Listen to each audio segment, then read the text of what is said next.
poitrine. Elle a entendu sa voix dans son dos. « Qu'est-ce ça n'est ?» Elle s'était sentie trembler et s'était retournée lentement. Un homme brun, de taille moyenne, portant une barbe de 3 jours, lui faisait face. Elle avait reconnu tout de suite le regard noir. Ils étaient restés debout, l'un en face de l'autre, un long moment, avant de parler. « Pourquoi viens-tu si tard ? Je ne t'attendais plus. J'avais cessé d'y croire, tirer un trait dessus. Pourquoi viens-tu si tard ? Qu'est-ce qui t'amène ici ? Quelle cruauté bizarre, cette soudaine envie. » Elle ne savait plus ce qu'il s'était dit. Elle pensait ne jamais le revoir.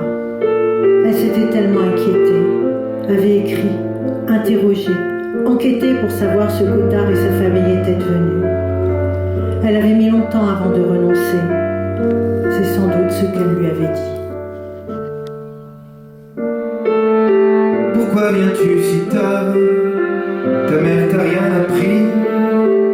On n'arrive pas si tard chez ceux qui vous convient, sans fleurs à la rigueur. Mais la vraie politesse, c'est d'arriver à l'heure, lorsque le temps nous presse. Il avait fini par la prendre dans ses bras. Elle avait fondu en larmes et n'avait pas pu s'arrêter. Il l'avait entraînée. Elle l'avait suivie, sa main dans la sienne, leurs doigts entremêlés.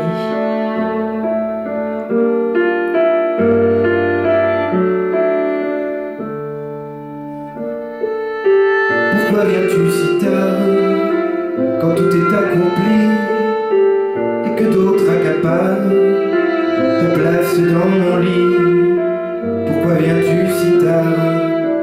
Tu n'as aucune excuse, pas le moindre bobard, la plus petite ruse. Elle se trouvait au cœur de Manhattan, en face d'Ottar. La situation lui avait paru absurde et ses pleurs avaient viré en rire.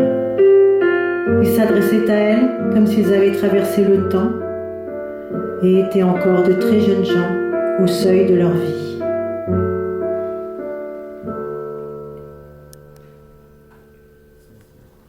Son père et lui n'avaient pas